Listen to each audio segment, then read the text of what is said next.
هنا لبنان، هنا أرض فيروز وصباح والرحباني، هنا أرض الأرز والجبال الخضراء، هنا الحمراء والأشرفية، هنا صور وصيدا وجبيل، أرض العزة والكفاح، أرض الأمل والحياة.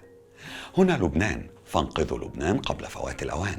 ده مش كلامي، ده كلام رئيس حكومة تصريف الأعمال اللبنانية حسان دياب، واللي طلع في خطاب في التلفزيون الرسمي أول يونيو اللي فات ده بيحذر من عواقب وشيكة لأزمة اقتصادية طاحنة بتحصل في لبنان. وعلى كلامه الأزمة دي مش بس بتهدد استقرار البلد أو بتهزها إطلاقا يا محترم، دي بتهدد بانهيار لبنان بالكامل. دياب كمل كلامه طلب من شعبه الصبر على الظلم اللي بيعانوا منه حاليا، وعلى كل اللي هيطولهم من أي قرار تاخده أي جهة ويزيد من معاناتهم. ايه ده؟ ثواني كده، هو مش ده رئيس الوزراء برضه؟ ازاي بيحذر من قرارات ظالمة من جهات تانية؟ امال مين اللي في ايده قرار؟ حاجة تلخبط مش كده؟ دي في نهاية كلامه طلب مساعدة الشعب والدول الصديقة وأي جهة تهمها مصلحة لبنان، وختم بجملة الندم لن ينفع في المستقبل. واضح من كلام حسان دياب ان لبنان بتمر بأزمة عنيفة، وصفها البنك الدولي بانها قد تكون من أسوأ الانهيارات المالية اللي مرت على العالم من حوالي 200 سنة. عايز تعرف اللي حصل؟ اللي حصل ان اسباب كتير والفعل مجهول. جهز كوباية الشاي الجميلة وتعالى نتكلم عن المحنة اللي بيمر بيها لبنان وأزمته الاقتصادية، واللي وارد جدا نلاقيها بتنعكس على الشرق الأوسط بالكامل. وبعد ما تجيب الشاي هات ورقة وقلم عشان نشوف ايه أسباب الأزمة بالتحديد، وايه اللي وصل لبنان بلد الأرز للحال ده. بس الأول اعمل لايك وشير لو بتتفرج على الفيسبوك، وسبسكرايب لو بتشوفني على اليوتيوب. وقبل ما ندخل في تفاصيل الأزمة في لبنان، حابب أقول لك إننا في زي الكتاب ما بيقول كل اللي بنعمله إننا بنعرض قدامك الأحداث والأفكار المختلفة اللي وراها، بنوسع دايرة مداركك بالمعلومة المظبوطة اللي دايما تقدر إنك تتأكد بنفسك من صحتها في المصادر المرفقة. وصاحب الحكم والقرار الأخير دايما بيبقى أنت.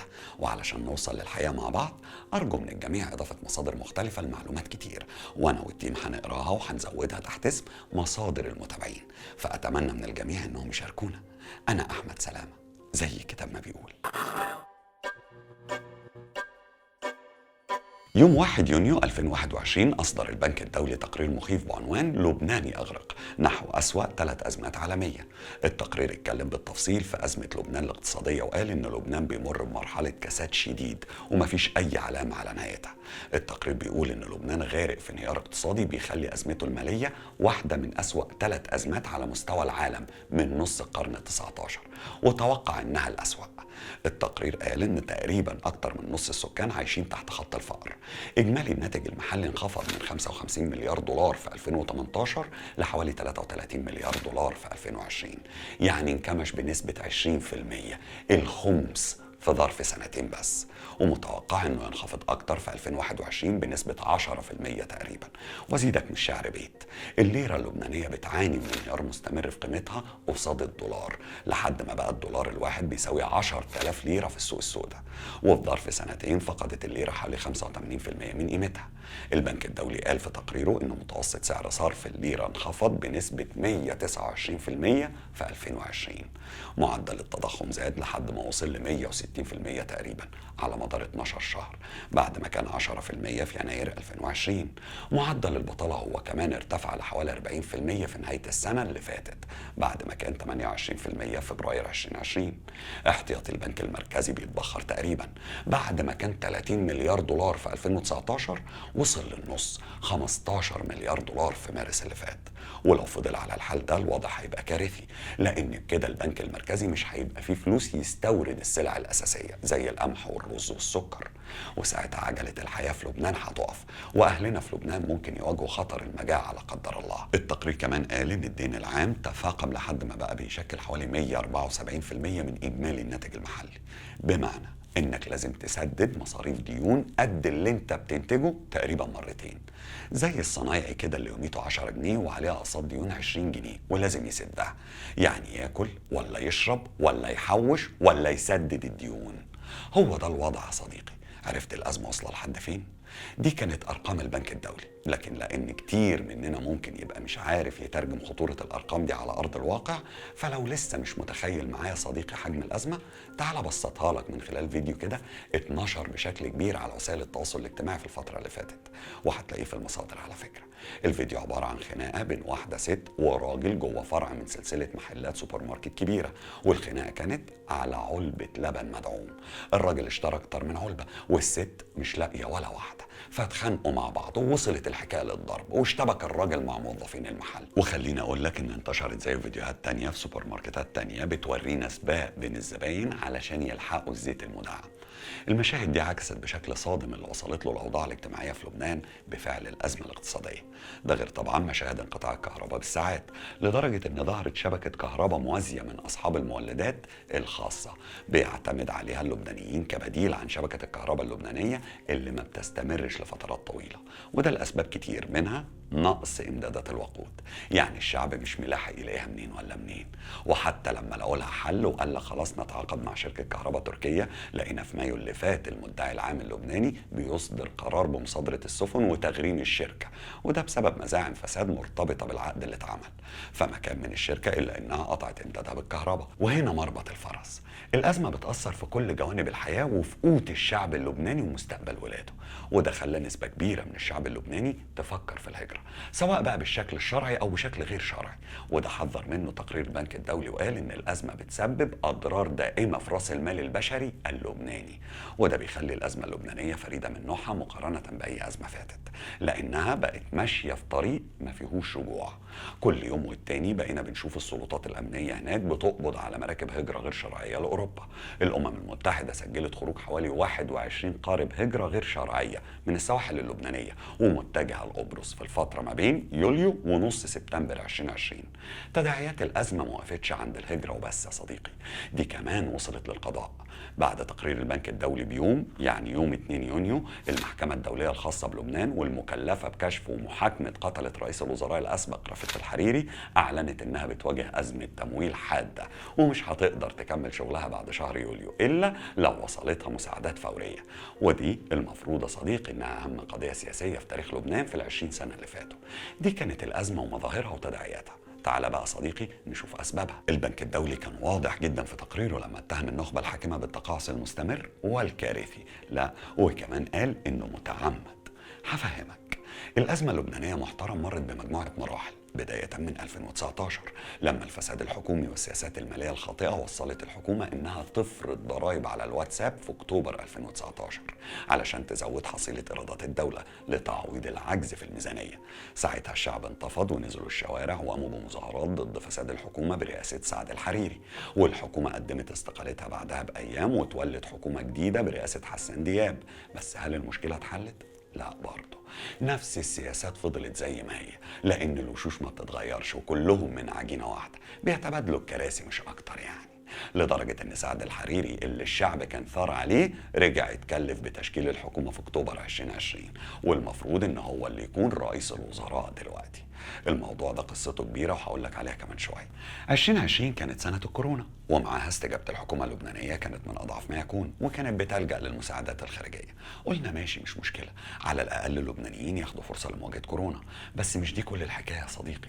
ظهرت تقارير إعلامية وشهادات من أطباء لبنانيين بيقولوا إن الفساد وصل بالمسؤولين الحكوميين إنهم يبيعوا المساعدات المجانية ويكسبوا من وراها. جائحة كورونا زودت أعباء الدولة اللبنانية وعمقت أزمتها، بس الوضع برضه كان لسه مستخبي لحد ما جت القشه اللي قسمت ظهر البعير في انفجار مرفأ بيروت في اغسطس 2020. الانفجار اتسبب في خسائر وصلت ل 15 مليار دولار في بلد محتاجه كل دولار، ده غير طبعا اصابات ووفيات بالالاف. وده نتيجه اهمال حكومي يصل لحد الفساد من مسؤولين سابوا الكميات دي كلها من نترات الامونيوم متخزنه بدون اي رقابه. وخليني اقول لك ان انفجار المرفأ فتح عيون العالم على مشكله لبنان والفساد اللي فيها، واتنشرت تقارير كتير من مؤسسات عالميه عن حجم الفساد في الدولة. ولو تفتكر يا محترم لما ماكرون زار مكان انفجار وأعلن إن فرنسا هتساعد باللي تقدر عليه، وقال للبنانيين إن المساعدات الفرنسية هتوصل لإيد الشعب مش لإيد النخبة الفاسدة. حجم الفساد في الجهاز الإداري اللبناني لا تخطئه العين، واعترف به رئيس الوزراء حسان دياب قبل ما يقدم استقالته لما قال إن منظومة الفساد أكبر من الدولة. بعد استقالة دياب الرئيس اللبناني كلف سعد الحريري من تاني بتكوين الحكومة. هتسألني وتقولي طب ليه حسان دياب لسه ماسك الوزارة دلوقتي مع ان سعد الحريري متكلف بيها من اكتوبر 2020؟ هقولك عشان لحد دلوقتي النخبة من الطوائف السياسية المختلفة في لبنان مش قادرة تتفق على الوزراء اللي هيكونوا الحكومة، وده ياخدنا لأكبر وأهم مشكلة في لبنان، وهي المحاصصة الطائفية. لبنان فيها 18 طائفة، الخلاف ما بينهم وصل لحد الحرب الأهلية واللي استمرت من سنة 1975 ل 1990. الحرب شهدت مذابح كتير على مدار 15 سنة، والطوائف كلها كانت بتحارب وقتها ضد بعض، بالإضافة لحكومات دول كانت بتيجي تصفي حساباتها ضد بعض على أرض لبنان، زي الكيان الصهيوني وأمريكا وفرنسا وسوريا وإيران، لحد ما جه اتفاق الطائف سنة 1989 بين الأطراف المتحاربة عشان ينهوا الحرب، ونتج عنه فقط وقف الأعمال العدائية وتسليم السلاح، إلا حزب الله اللي اتحجج إنه بيقاوم الكيان الصهيوني. لكن الاتفاق ما قدرش ينهي خلطة النظام السياسي الحالي اللي هي المحاصصة الطائفية. وخليني أقول لك إن المحاصصة الطائفية بدأت مع الميثاق الوطني اللي اعتمد مع استقلال لبنان في 1943، واتعملت المحاصصة عشان ترضي الكل. ممكن تسألني وتقول لي إيه هي المحاصصة أساسا يا سلام؟ هقول لك كل طائفة يبقى ليها نصيب في مقاعد السلطة، بمعنى الرئيس لازم يكون مسيحي ماروني، رئيس الوزراء لازم يكون مسلم سني، رئيس البرلمان بقى لازم يكون مسلم شيعي، نائب رئيس البرلمان لازم يكون من الروم الأرثوذكس، والبرلمان نفسه لازم يكون متقسم بالتساوي بين المسلمين والمسيحيين. هي دي تركيبة النظام السياسي في لبنان. المجتمع الدولي ما بقاش عارف مين صاحب السلطة في لبنان، هو مين بيحكم، ويا ترى بيفكر في مصلحة البلد ولا في مصلحته الشخصية. اللي حصل ان كل مسؤول بيفكر في مصلحته ومصلحة طائفته بس، إلا من رحم ربي طبعا. فبقت المحصلة النهائية صفر، صفر سياسة، صفر اقتصاد، صفر موارد، صفر تعليم، صفر صحة، وقايمة أصفار طويلة محترم. نظام دمر كل سبل الحياة المتاحة للشعب، وساب لهم فساد سياسي وفساد اقتصادي ضارب في جذور الدولة. وده بيرجعنا لأزمتنا الحالية. تقرير لدويتش فيلا قال إن لبنان بيعاني بقاله 30 سنة من نهب منظم لخزينة الدولة. التقارير بتقول إن في أكتر من 50 مليار دولار اختفوا من خزينة الدولة، ومحدش عارف إزاي اتصرفت ولا إزاي اتبددت. من بداية الأزمة والبنك المركزي اللبناني بيقوم بمجموعة إجراءات للحد من الأزمة، زي التوقف عن سداد الديون الخارجية وإغلاق البنوك أمام العملاء من وقت للتاني، وتشديد القيود على عمليات سحب العملات الأجنبية. البنك المركزي كمان منع التحويلات للخارج وحجز ودائع المواطنين اللي قيمتها بتقل كل يوم عن التاني، وحدد سقف للسحب بالدولار، وعلشان تسحب لازم تحول للليرة بسعر البنك مش بسعر السوق السوداء.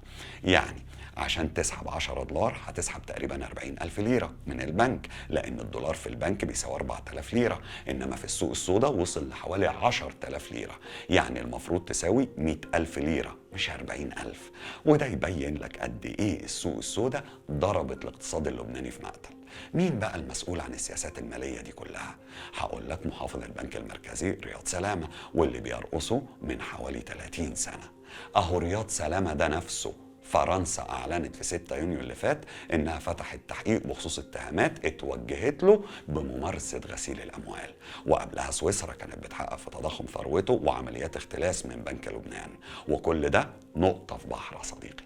كل فترة بتظهر اتهامات وأدلة بالفساد على مسؤولين من الطبقة الحاكمة اللبنانية، واللي بيعاني في النهاية وبيدفع الفاتورة هو الشعب اللبناني. ممكن تسألني وتقول لي تفتكر إيه الحل يا سلامة؟